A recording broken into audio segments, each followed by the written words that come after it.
ലെഫ്റ്റിനകത്ത് നമ്മൾ കമ്മ്യൂണിസത്തെ കാൽപ്പനികമായി കണ്ടതുകൊണ്ടാണ് അത്തരത്തിൽ വിമർശിച്ചത്. മറ്റുള്ളവരുമായിട്ട് താരതമ്യം ചെയ്തിരുന്നെങ്കിൽ ഇത്ര ബോറല്ല, വിമർശിക്കേണ്ട കാര്യമില്ല എന്നൊക്കെ പറഞ്ഞ അർത്ഥത്തിൽ സംസാരിച്ചിരുന്നു. അതിന് ഒരുപാട് വിമർശനങ്ങൾ പലതരത്തിൽ മാനങ്ങൾ ഉണ്ടാക്കിയതാണ്.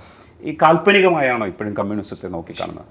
തത്വചിന്തകളാണ് കാലക്രമേണ മതങ്ങളായി മാറുന്നത്. മതാധിഷ്ഠിതമായിട്ടുള്ള മേലാചാര്യന്മാരും പിന്നെ അതിന് ഭക്തന്മാരും ഒക്കെ ഉണ്ടായി അത് വേറൊരു റൂട്ടിലോട്ടൊക്കെ പോകും. അപ്പൊ ഇതിന്റെ ബേസിക് ആയിട്ടുള്ള തത്വചിന്ത, ഇതിന്റെ ബേസിക് ഫിലോസഫി അവിടെ തന്നെ ഇരിക്കും.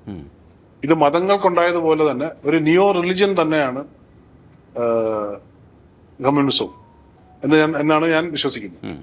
അപ്പൊ റിലിജ്യൻ ഉണ്ടായ എന്ത് ചുതിയാണോ ആ ചുതി കമ്മ്യൂണിസ്റ്റിനുണ്ടായി, പ്രാക്ടീസിങ്. അപ്പൊ ഈ പ്രാക്ടീസിലുള്ള കമ്മ്യൂണിസ്റ്റിനെ തത്വചിന്തയുടെ നിലയിൽ നിന്നുകൊണ്ട് തുലനം ചെയ്ത് നോക്കുന്ന ഒരു സിനിമയാണ് ലെഫ്റ്റ് സൈഡ് ലെഫ്റ്റ്.